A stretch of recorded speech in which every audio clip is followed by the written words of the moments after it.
అదిరన్ సెంట్ర మహేశ్వరంకి అతి సమీపంలో HMDA approved villa ప్లాట్లు ఈఎంఐ మరియు బ్యాంక్ లోన్ సౌకర్యం అందుబాటులో. ప్రస్తుతం మనం ఉన్నాం కేపీహెచ్బిలో ఉన్నటువంటి లలితా పరమేశ్వరి అమ్మవారి ఆలయంలో. ఇక్కడ స్పెషాలిటీ ఏంటో తెలుసా?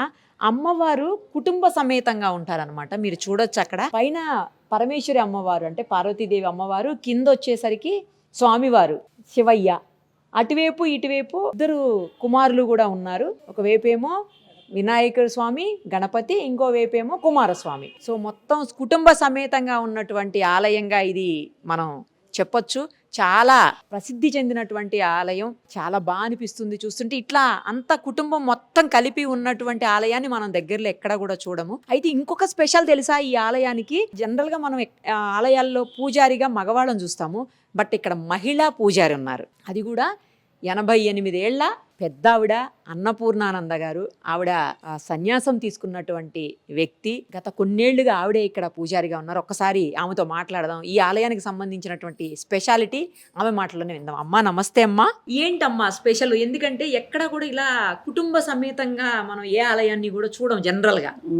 అంటే మా పూర్వీకులకి కనీసం 6 తరాల నుంచి అసలు పిల్లలు లేరు. పిల్లలు లేకపోతే వెనకటి వాళ్ళు పిల్లలు లేకపోతే ఇంకో పెళ్లి చేసేవాళ్ళు మగవాళ్ళకి. అట్లా కాకుండా మా పూర్వీకులు ఒక్కొక్క పిల్లాడిని తీసుకొచ్చుని పెంచుకుని చేశారు. కానీ 5 తరాలు అసలు 6 తరాలు పిల్లలు లేరు. 6వ తరంలో మా నాన్నగారిని పెంచుకున్నారు. పెంచుకుంటే మేము 11 మంది పుట్టాం.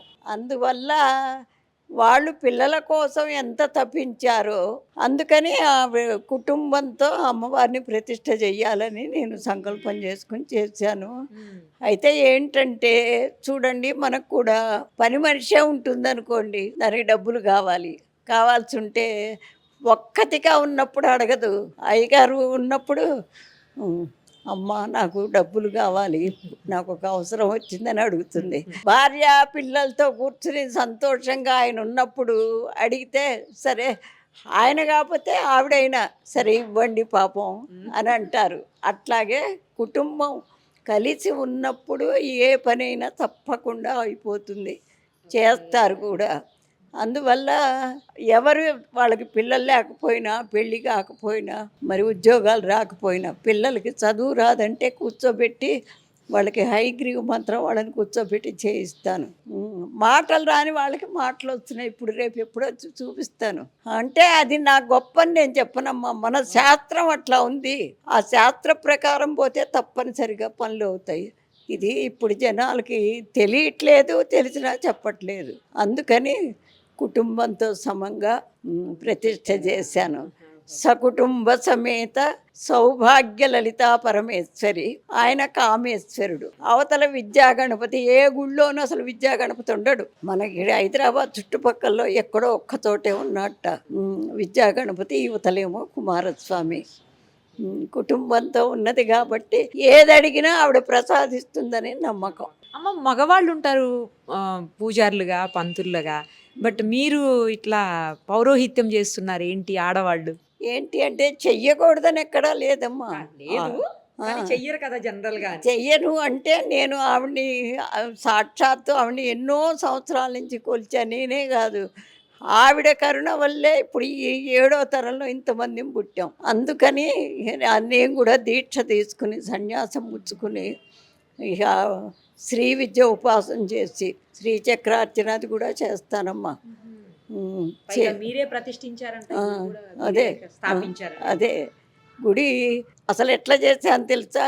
డబ్బులు ఎక్కువ ఖర్చు అవుతాయి అనుకుంటే నా సొంతగా నేనే ఒక ఇనప గరిటె పట్టుకుని గొయ్యి తవ్వి అందులో ఒక కర్ర పెట్టి అది పూడ్చుకుని అట్లా నా సొంతగా నా చేతులతో చేసుకొచ్చా. ఆవిడ గ్రేట్ అయిన పని చేసింది కదా.